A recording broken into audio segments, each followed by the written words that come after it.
ఏదైనా సమస్యలు వచ్చినప్పుడు మేము మంచిగానే స్పందించినాం కానీ ఆ ఓఎస్ ప్రభుత్వం మాకేం చేయలేదు. ఓకే. చే మీకేమైనా సమస్యలున్నాయా ఇక్కడ?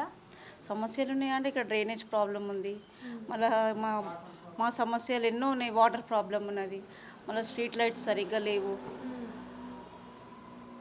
అందులో ఏంటంటే ఏదైనా మనకు సమస్య ఉందని మనం పోయినా కానీ దానికి ఏం రిప్లై ఇచ్చేవాళ్ళు కాదు. ఓకే. అట్లా ఎన్నో సమస్యలు ఉన్నాయి. ఇక కాకపోతే ఏంటంటే చాలామంది ముంగడికి రాలేరు. ఎవరో ఒకళ్ళు వస్తే వాళ్ళని కట్ చేసేవాళ్ళు. కానీ మనం వాళ్ళ దగ్గర పోతే మనం ఈ సమస్యతో పోతే వాళ్ళు మనకు పరిష్కారం చెప్పేవాళ్ళు కాదు. They use to avoid us, that's all.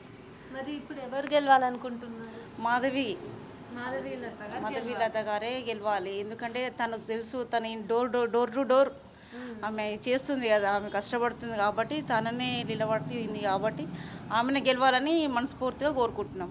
అయితే ఆమె ప్రచారాలు బాగా చేస్తున్నారు కదా అక్కడ. మీరు మెయిన్గా ఆమె లోపల ఏం గమనించి ఓట్లు వేయాలనుకుంటున్నారు? మెయిన్గా అంటే ఆమె ఏంది, ఎక్కడ అన్యాయం జరిగినా కానీ వెళ్ళిపోతుంది తను. అంటే ఎక్కడ న్యాయం ఉంది అనేసి చూస్తుంది, జస్టిస్ ఎక్కడుంది అక్కడ. ఈ మన ముస్లిమ్స్ వాళ్ళ ఎలా ఉంటుంది, ఇప్పుడు మనకు రేషన్ కార్డు ప్రతి ఒక్కరికి ఒకటే అని అంటే వాళ్ళ దాంట్లో అలా కాదు. ఇప్పుడు ఒక్క ఫ్యామిలీలో ఎంతోమంది జాయింట్ ఫ్యామిలీ, ప్రతి మనిషికి ఒక రేషన్ కార్డు కావాలట. కానీ వాళ్ళని అట్లా పట్టేసుకుంటుంది తను. మన దాంట్లో అట్లా కాదు కదా, మనం ఈజీగా నమ్మేస్తాం. కానీ వాళ్ళు అంటే అట్లా కాదు. కానీ but she just holding them. ఆమె పట్టేసుకుంటుంది అలాంటి వాళ్ళని. ఇకంటే ఎక్కడ అన్యాయం జరుగుతుందో అక్కడ వైపు పట్టుకుంటుంది తను. మరి main thing we should appreciate her. మరి ఇన్ని ప్రాబ్లమ్స్ ఉన్నాయి, ఇన్ని సమస్యలు ఉన్నాయి, డ్రైనేజీలు బాగాలేవు, రోడ్లు బాగాలేవు, ఎక్కడికక్కడ అన్ని సమస్యలు మురిగిపోతుంటే 40 ఏళ్ల పాటు ఓవైసీ ఎందుకు ఇంకా ఇక్కడనే ఉంది గెలుస్తుందంటే మేమేం అదే అంటున్నాను కదా, మేము ఎంత కంప్లైంట్ చేసినా ఏది చేసినా మేము అక్కడి వరకు చేరుకోలేకపోతున్నాం. ఎందుకంటే మధ్యలో ఉన్న వాళ్ళు అంతా కట్ చేస్తూ ఉన్నారు మమ్మల్ని. కానీ ఓట్లు వేస్తున్నది మీరే కదా. ఓట్లు వేసినాం, అన్నీ దొంగ ఓట్లే. అవి ఎక్కడ న్యాయం ఓట్లు అయితే జరగట్లేదు కదా, అది మెయిన్ ప్రాబ్లం. అయితే ఇప్పుడు సరే, హైదరాబాద్లో మీరు బీజేపీ రావాలనుకుంటున్నారు. అవును. సెంట్రల్లో మోడీ రావాలని. మోడీ కూడా చాలా చేశారు కదా ఆయన పిఎం ఉండి. ఎందుకంటే ఎక్కువ మటుకైతే దేశానే he's prime minister of India. కానీ ఏంటంటే ఆయన చాలా ప్రచారం చేసిన కదా, కరోనా నుంచి చూస్తున్నాం. ఆయన is not only a minister but also అందరు we're praying him as a god. ఎందుకంటే కరోనా టైం నుంచి చూస్తున్నారు, ఎంతోమందిని ఆదుకున్నాడు. ఇన్సులిన్ కానీ ఆయన చెప్పి we're following the rules and regulations of him. అట్లా అదే విధంగా ఇప్పుడు మొన్ననే ఇప్పుడు అయోధ్యలో రాముని చేసిండు. కానీ అది మా హిందూస్కే కదా, అది ముస్లిమ్స్కే కాదు కదా. కాబట్టి ఆయన ఎక్కువ మటుకు మనకే మంచి చేస్తున్నాడు. కానీ ఆయననే రావాలని కోరుకుంటున్నాం. ఆయన మొత్తం మనకే చేస్తున్నాడు అని అంటున్నారు కదా, మరి ముస్లిమ్స్ ఫీల్ అవుతారు కదా, ఇది అందరి ఇండియా కదా. అందరి ఇండియానే అంటే వాళ్ళకు కూడా చేస్తున్నాడు, మనకు కూడా చేస్తున్నాడు. కానీ ఏంటంటే మన దాంట్లో ఎక్కువ దైవం ఎక్కువ కదా. వాళ్ళు రోజుకి 5 సార్లు ప్రేయర్ చేస్తారు ముస్లిమ్స్. మనది అట్లా కాదు కదా, ఓ 2 సార్లు మనం చేస్తాం, పొద్దున సాయంత్రం. కానీ మనం చేసేది ఏదో పద్ధతిగా చేస్తాం. వాళ్ళు చేసేది వాళ్ళు చేస్తారు, మనం చేసేది మనం. కానీ ఇన్ఈక్వాలిటీ కాదు, ఆల్ ఆర్ ఈక్వల్ అన్నట్టు. అయితే ఇప్పుడు రేవంత్ రెడ్డి ప్రభుత్వం ఎట్లుంది మరి? రేవంత్ రెడ్డి ప్రభుత్వం ఆయన ఇచ్చిన అవన్నీ ఎక్కడ, ఏవేవైతే ఆయన ఇది చేసిండో అవన్నీ ఎక్కడిదక్కడ ఐడియల్ అయిపోతున్నాయి.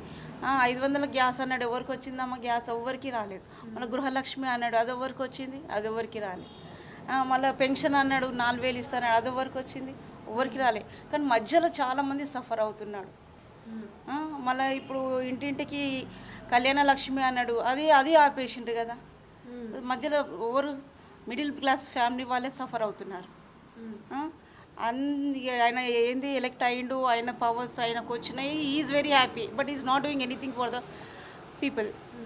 ఒకవేళ ఇక్కడ బీజేపీ, మీరు అన్నట్టు హైదరాబాద్ కాన్స్టిట్యుయెన్సీలో బీజేపీ గెలిచిందంటే మీరు బీజేపీని ఏం డిమాండ్ చేస్తారు? అంటే మాకేందంటే మాకు ఏవైతే ఇప్పుడు డిమాండ్స్ ఉన్నాయో దాని ప్రకారంగా ఒక డ్రైనేజ్ సిస్టమ్ కానీ, ఇలా స్ట్రీట్ లైట్స్ కానీ, మళ్ళీ ఏమన్నా వాటర్ ఫెసిలిటీస్ కానీ, ఇవన్నీ డిమాండ్ చేస్తూ ఉంటాం మేము.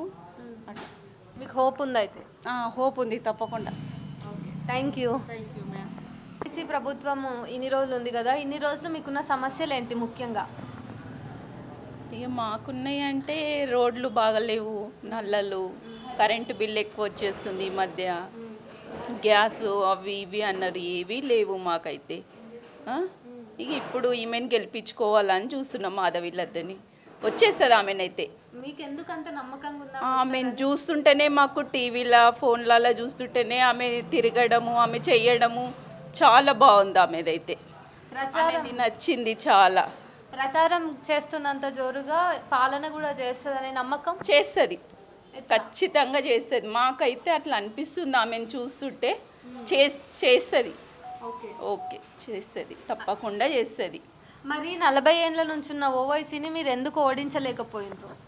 మేము ఆయనకి వేయకున్నా కానీ ఆయన గెలుస్తుండే కదా. ఎప్పుడైనా మేము బీజేపీకి వేస్తుండే మేము ఓట్లయితే. ఓకే. అసలు మేము పెళ్ళైన నుంచి అసలు బీజేపీకి వేస్తాం అని ఆయన గెలిచిపోతుండే. అన్ని దొంగ ఓట్లతో గెలిచిపోతుండే.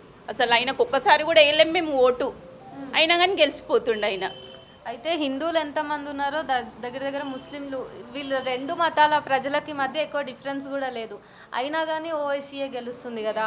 మీరు ఎంత ఇబ్బంది పడ్డారు ఈ విషయంలో? చాలా పడ్డామండి. ఏ రకంగా?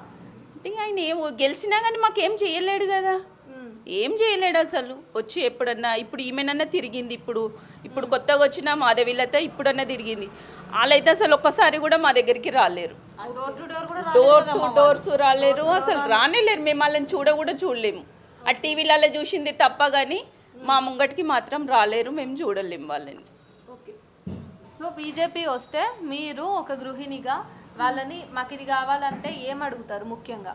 ఇంకేం అడుగుతామంటే ఇక మంచిగా నీళ్లు కావాలా, రోడ్లు కావాలా, కరెంటు బిల్ అయితే చాలా టూ మచ్ వచ్చేస్తుంది. లైట్లు వేయకున్నా కానీ కరెంటు బిల్ వచ్చేస్తుంది, అట్లుంది ఇప్పుడు పరిస్థితి అయితే. గ్యాస్ అన్నాడు, గ్యాస్ లేదు, ఏం లేదు. గ్యాస్ రేట్లు ఎక్కువ, అన్ని రేట్లు ఎక్కువ. అప్పటికిప్పటికి చాలా డిఫరెంట్ ఉంది. అవన్నీ తక్కువ కావాలా మంచిగా అని అనుకుంటున్నాం. మేము వస్తే మంచిగా అవుతుంది అనుకుంటున్నాం. నరేంద్ర మోడీ రావాలా అనుకుంటున్నాం. మీరు ఒక గృహిణిగా చుట్టుపక్కల ఉండే ఆడవాళ్ళతో సాయంత్రం పూటనో ఎప్పుడో కలుస్తుంటారు కదా, వాళ్ళందరూ ఏం మాట్లాడుకుంటున్నారు? అందరూ ఈమె గురించి, మాధవిలత గురించి అనుకుంటున్నాం. అందరం ఆమెనే గెలిపియాలా అని అనుకుంటున్నాం. ఆమె వస్తే చాలా బాగుంటుంది. మా సైడ్ నుంచి అయితే ఆమెకే ఇక ఆయన అసలు రాయినియద్దు అనుకుంటున్నాం అసలైతే.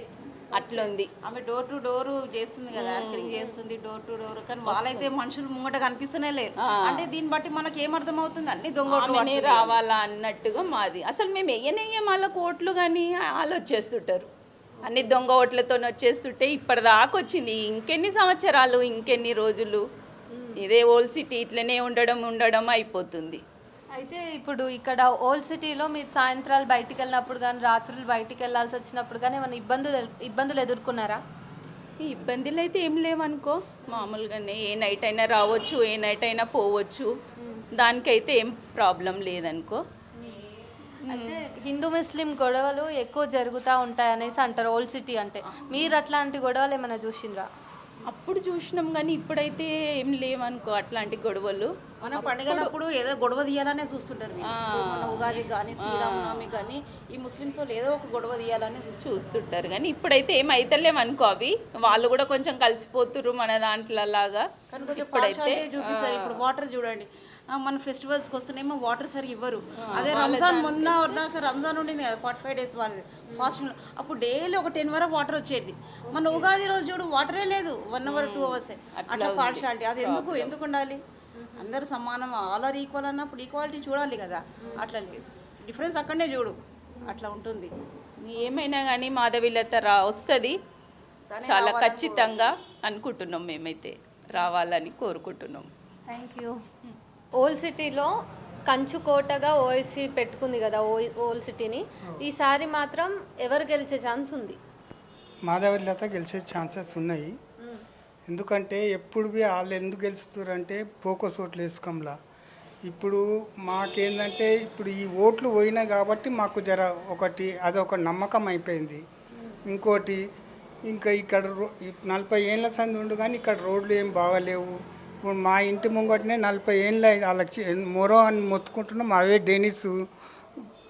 ఎందుకంటే అంటే 2 రోజులకు ఒకసారి మున్సిపల్లో కంప్లైంట్ ఇవ్వాల్సి వస్తుంది. డెనిస్లో నేను ఎన్నిసార్లు చెప్పినా చేస్తలేరు. మాది అది ప్రాబ్లం. ఇక్కడనైతే బస్తీలో రోడ్లు ఏం చక్కగా లేవు. అయితే ఇప్పుడు బీజేపీ ఓవైసీ ఇవి రెండే కాకుండా బీఆర్ఎస్ కూడా నిలబడి ఉంది, క్యాండిడేట్ నిలబడతారు, కాంగ్రెస్ ఉంటారు కదా. మీరు ఖచ్చితంగా బీజేపీ గెలుస్తుందని ఎందుకు అంటున్నారు? ఎందుకంటే ఆమె ఒక మంచి అది ఇంకోటి మేము మోడీకి మంచిగా అది చేస్తున్నాం.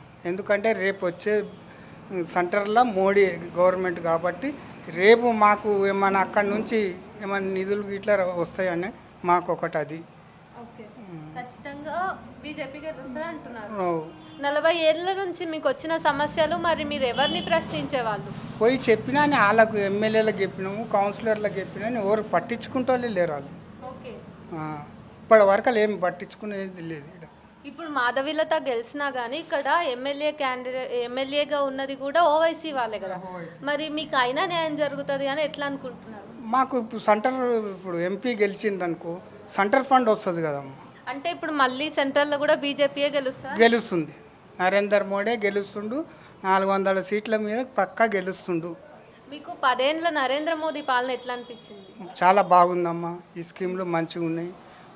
ఇప్పుడైతే ప్రస్తుతానికైతే అన్నిటికీ బాగానే ఉన్నాయి. ఆయన పంపించాడు కరోనాలో ఇప్పటి వరకు ఆయన బతి బయట కట్టిండు కానీ ఎంతోమంది నయమయ్యారు. ఎందుకంటే ఎంతోమంది చనిపోతుండే, అవునా కదా. ఇది ఒక్క ఇన్సిడెన్స్ చాలు అనుకుంటా నేను. ఎందుకంటే ఆయన ఫ్రీ ఏదైతే ఇచ్చిన చూడు అది చాలా మాకు అదే ఒకటి అది. కానీ ఈసారి కేంద్రంలో కాంగ్రెస్ వచ్చే అవకాశాలు ఉన్నాయని కూడా కొందరు చెప్తున్నారు. ఎవరుండమ్మా కాంగ్రెస్లో ఆడ ఎవరుండ్రు చెప్పు? పెద్ద లీడర్లు ఎవరుండ్రు? మాస్ లీడర్లు ఆడ ఏం గెలవదు. వాళ్ళకు ఎవరు ప్రైమ్ మినిస్టర్ ఎవరో చెప్పమని ఇప్పుడు చెప్పలేరు. మనం గంభీరంగా చెప్పుకుంటున్నాం, మోడీ ప్రైమ్ మినిస్టర్. మూడోసారి ప్రైమ్ మినిస్టర్ మోడీ. వాళ్ళ దాంట్లో ఎవరైనా ప్రైమ్ మినిస్టర్ అని చెప్పమని ఎవరు చెప్పరు. సరే, ఇది కేంద్రం గురించి ఓవైసీ గురించి కొంచెం పక్కన పెడితే రేవంత్ రెడ్డి ప్రభుత్వం వచ్చి 4 నెలలు అయ్యింది. రేవంత్ ప్రభుత్వం ఎట్లుంది? రేవంత్ రెడ్డి ప్రభుత్వం ఏందమ్మా, వచ్చిన నెలకే 2000 పింఛన్ వాళ్ళకు 4000 ఇస్తున్నాడు. ఇప్పటి వరకు పత్తలేదు. పింఛన్ లేవు, ఏమి లేవు. కరెంట్ బిల్లు 200 యూనిట్ లోపల అది బి లేదు. గ్యాస్లు బి లేవు, గ్యాస్ బి ఇస్తున్నాడు, అవి ఏం లేవు. ఇప్పుడు 5 నెలలు అవుతుంది, ఇప్పటి వరకు ఏం లేదమ్మా. Revanth Reddy utter failure. ఎందుకంటే ఆయన మాట మీద నిలబడలేడు. ఒకటి అది. ఇప్పుడు బీజేపీ ప్రభుత్వం మళ్ళీ సెంట్రల్లో వస్తే ఇప్పుడున్న కాంగ్రెస్ ప్రభుత్వాన్ని కూడా వాళ్ళు గుప్పిట్లోకి తీసుకొని బీజేపీ వస్తుంది తెలంగాణలో కూడా అంటున్నారు. అది ఏమంటారు మీరు? ఏంటంటే ఇప్పుడు బీజేపీ ఉంది కదా, కాంగ్రెస్ ఏమో ఇక్కడ పాలిస్తుంది ఇప్పుడు స్టేట్ లో. కాంగ్రెస్ ని కూడా బీజేపీ పార్లమెంట్ ఎన్నికల్లో గెలిచిన తర్వాత మొత్తం టేకప్ చేసి ఈడ కూడా బీజేపీ వస్తుంది అంటున్నారు. ఇంకో అమ్మ, వాళ్ళ దాంట్లో వాళ్ళ ముసుగులు ఉన్నాయి. ఇప్పుడు దాంట్లో ఏం చేయలేము. ఇప్పుడు వాళ్ళ పబ్లిక్ అంత మెజారిటీ ఇచ్చినప్పుడు దీంట్లోకి ఎందుకు వస్తారమ్మా? ఇప్పుడు ఒక మాట, వాళ్ళకు 65 సీట్లు ఇచ్చారు, ఎందుకు వస్తారు? వాళ్ళ దాంట్లో వాళ్ళు ఈ స్కీమ్లు కరెక్ట్ చేస్తే ఇవన్నీ ఏం కాదు కదమ్మా, అవునా కదా. కాంగ్రెస్ పాలన ఇప్పుడు ఉంది కాబట్టి రాష్ట్రంలో బీఆర్ఎస్ పాలన కంటే కాంగ్రెస్ బాగానే ఉందా, బీఆర్ఎస్ఏ బాగుండేనా? ఇప్పుడు కాంగ్రెస్ 5 నెలలు అయిందమ్మా.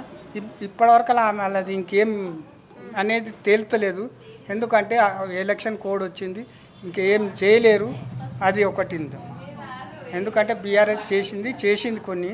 ఇప్పుడైతే వీళ్ళు ఏం చేస్తారో చెయ్యరో ఇంకా ఏం ఇప్పటిదాకా అంటే 100 రోజుల్లో మాట ఇచ్చారు కానీ ఇప్పటిదాకా ఏం చేయలేరు.